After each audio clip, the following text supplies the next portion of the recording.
Hello, Blackhawks Nation. Welcome to the Blackhawks Daily, your favorite recap of the daily buzz around your Chicago Blackhawks. I'm your host, PJ Benoit. Thank you so much for tuning in as we uplift, support, and celebrate the Hawks and their centennial season. Tearing through it. We're already a quarter of the way through, which is kind of hard to imagine. If you're new here, welcome. Thank you so much for being here. And if you haven't already, please take a moment, hit the subscribe button. Would love to have you along as we build this wonderful community. You'll see in the comments, the people are just, they're great. They're just incredible. So thank you so much for being here. We have our normal top 4 topics of the day, so let's just dive in, shall we? So tonight, game night.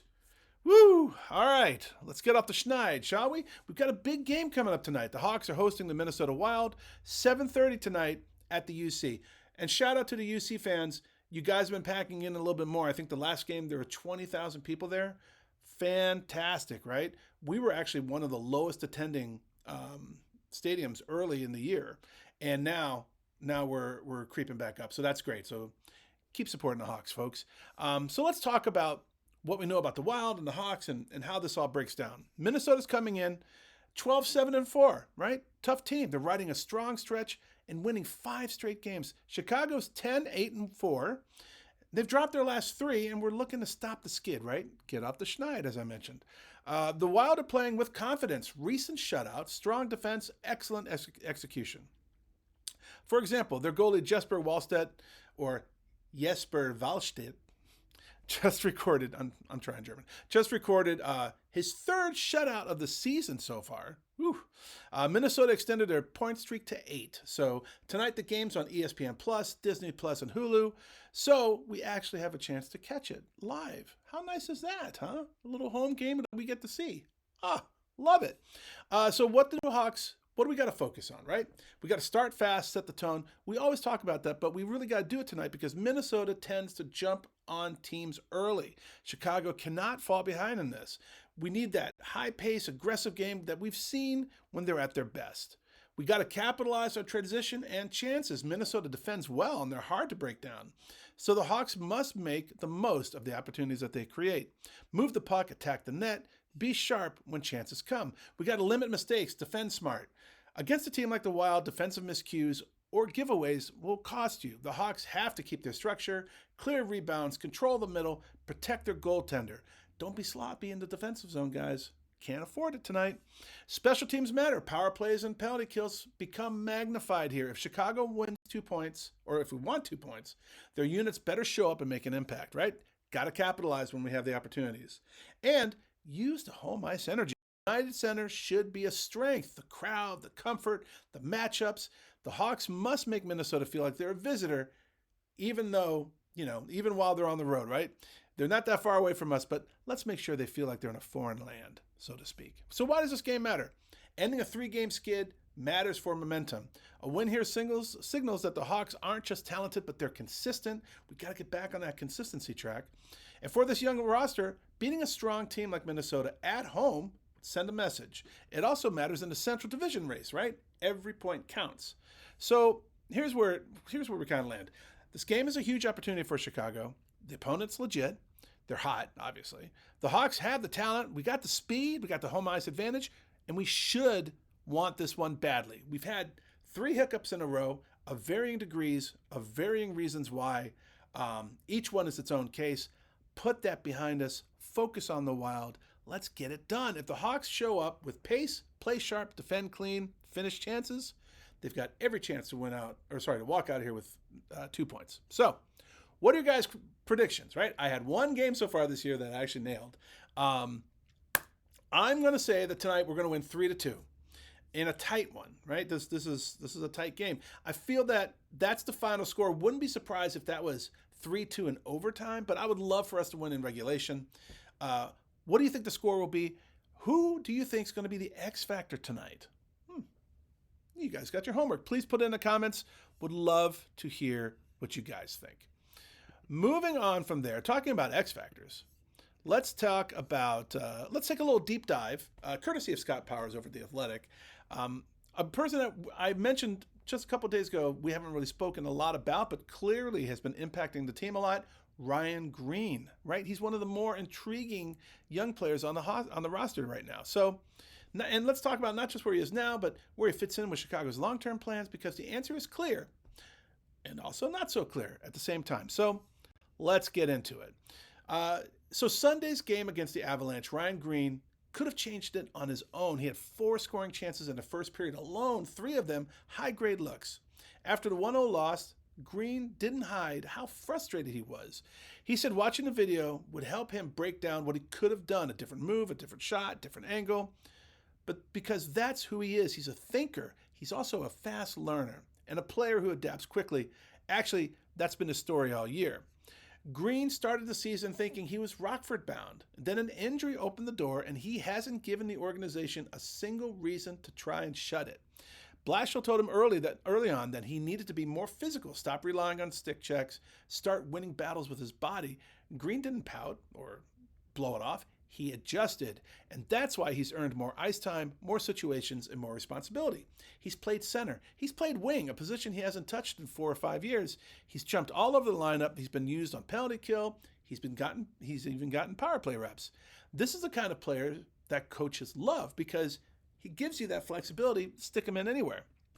So when Blashill was searching for the right mix on the top line with Bedard and Burakovsky, Green wasn't the obvious choice.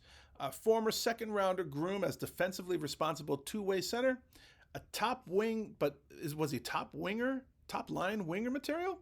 It didn't seem like a fit on paper, but then guess what? It works.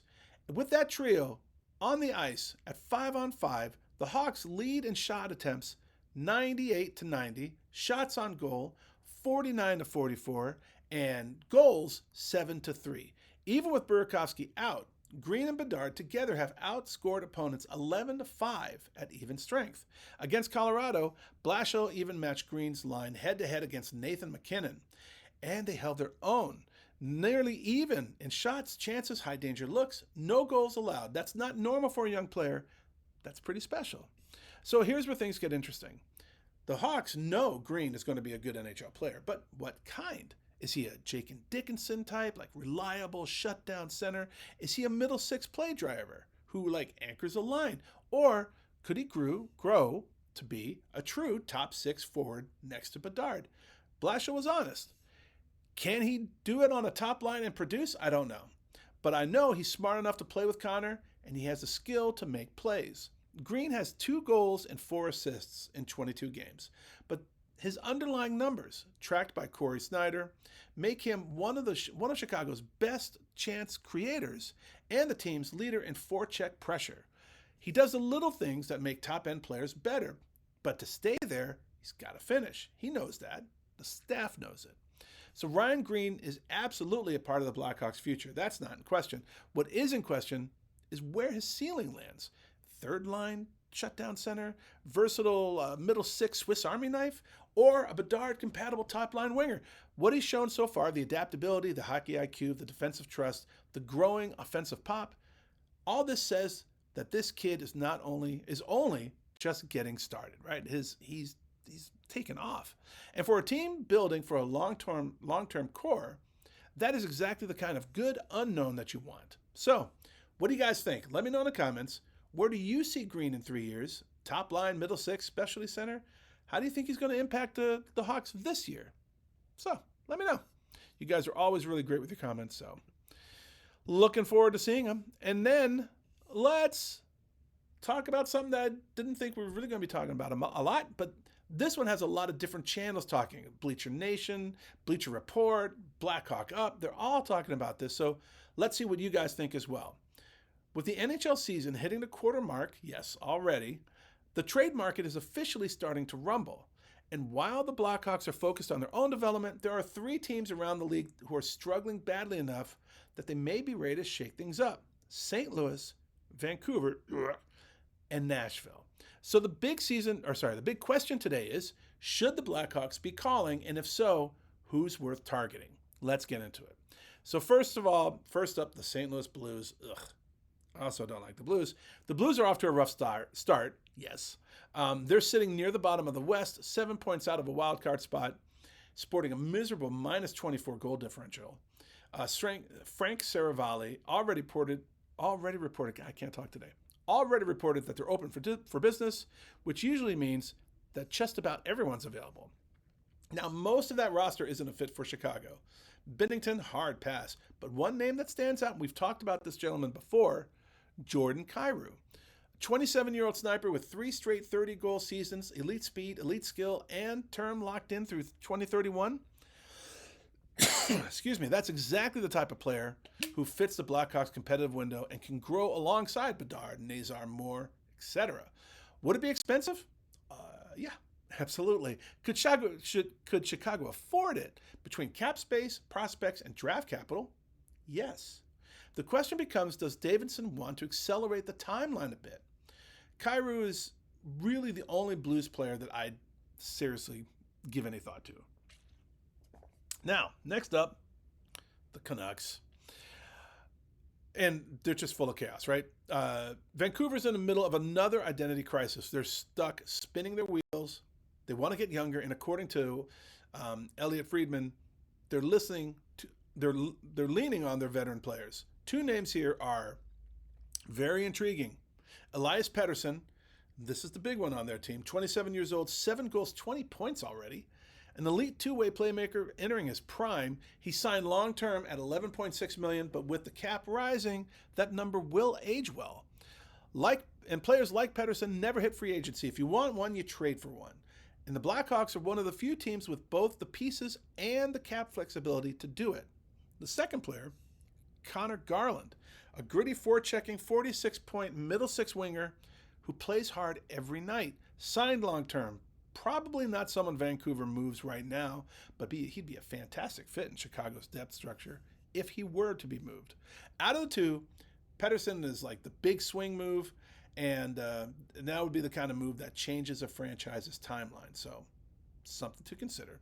Finally, the Nashville Predators, also known as the dumpster fire, because I think they're now dead last in the entire league. Barry Trotz built a splashy roster last offseason, and it has crashed spectacularly. Nashville is dead last in the West. They just got blown out 8-3 by Florida. Trotz is already publicly calling out the team. And if they blow it up, could the Hawks take advantage of it? And could they realistically do that? Stamkos? No. Marchessault? No. Brady Shea? Not a fit. The only players worth discussing, Ryan O'Reilly, great veteran, but the Hawks aren't in this one piece away mode. Philip Forsberg, now this one's interesting. He's 31, still producing, signed long-term, could push the Hawks to forward faster. Not a perfect age fit, but the talent is hard to ignore if the price is reasonable. So here's the bottom line. Kyle Davidson, Lord knows that man is patient. He's disciplined. He's not going to make a splashy trade just to make the headlines. But if a player fits the long-term window and not a rental, not a quick fix, but someone really for the long term, I'm sure he'll look. And that's where the names like Kyrou, Pettersson, Garland, Forsberg become pretty interesting. All 4 have term. All 4 can elevate the Hawks roster. And the Hawks have the assets to play in that market. Is now a moment that Davidson starts testing the waters? We'll see. But the door is wide open. Oh, and side note, Vancouver, they got Lucas Reichel. They're already talking about shopping him. So poor kid. Anyway, what do you guys think? Are we going to make a trade? Like, which of the names would you go after? Like, realistically, and how big of a swing should the Hawks take this early in the rebuild? And this rebuild's been, this year we've been popping off, right? So do we want to mess up the chemistry? I don't know. Let me know what you guys think in the comments. And speaking of comments, let's get to them. We got Lester 701, repeat offender. Hello, PJ, you and everyone. Have a groovy day. Groovy, huh? I fear that Phil Burakovsky will be back on Wednesday. I hope so. Crevier, I feel that his skills and improvement on offense are his best assets. He needs more time now, I feel. I hope the Hawks game with Minnesota is a big bounce-back game. Your words to the universe's ears, my friend. Thank you very much for that. Commander, really appreciate it. Eot Fofil 91. Woo, that's a okay. Oh, he said, just call me Josh. All right. Josh, just want to say thank you. You're welcome, sir. My work schedule has been making it hard to follow this season. I want to keep up with all the boys. All the boys is hard work and growth this season. They're getting close to something special. 1,000% they are. I'm glad you're tuning in, and I'm glad I am able to offer this service to you. We all are. So let's go, Hawks. Thanks for being a part of the community, buddy. Really appreciate it. Josh, thank you for allowing me that out with your screen name. Peter Olbrich, 8970. This channel never fails not shock me. All right.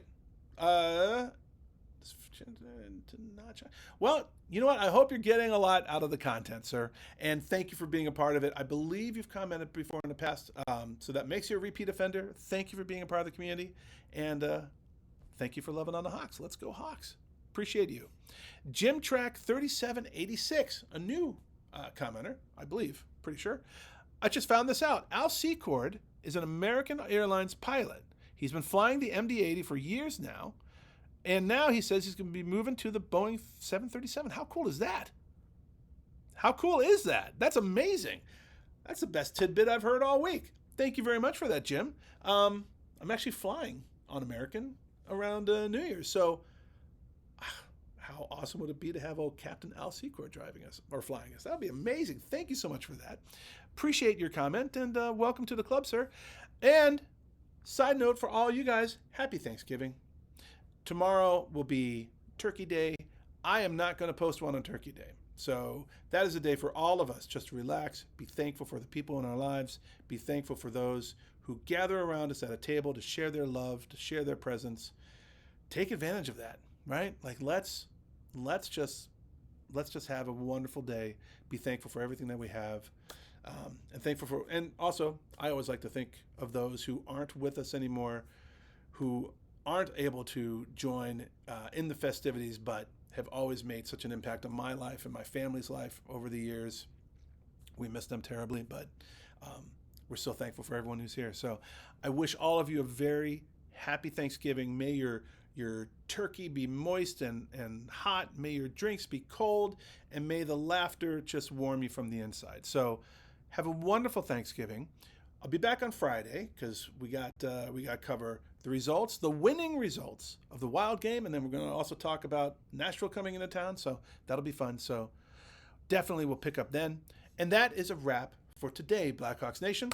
If you're new here, welcome to the channel. Please like and subscribe. If you are subscribed, thank you so much for your support, for sharing about the channel. To all your family and friends and neighbors, I'm sure just talk it up during Thanksgiving dinner. Get them all in here. The more the merrier. If you made a comment, thank you for sharing your thoughts, your expertise, and your passion about the Hawks with us all. Also about Al Secord. That was amazing. If you're a repeat offender in the comment section, thank you so much for your contributions. I just love it. I really do. It does make my everyday. Thank you so much for making this whole community awesome. Really, really great. Thank you to you all for just being a part of this as we celebrate the best team in hockey with the very best fans in all of sports. That's all you Hawks fans in the very best city that this nation and this world has to offer. That does it for now. I am PJ, and we will see you next time on the Blackhawks Daily.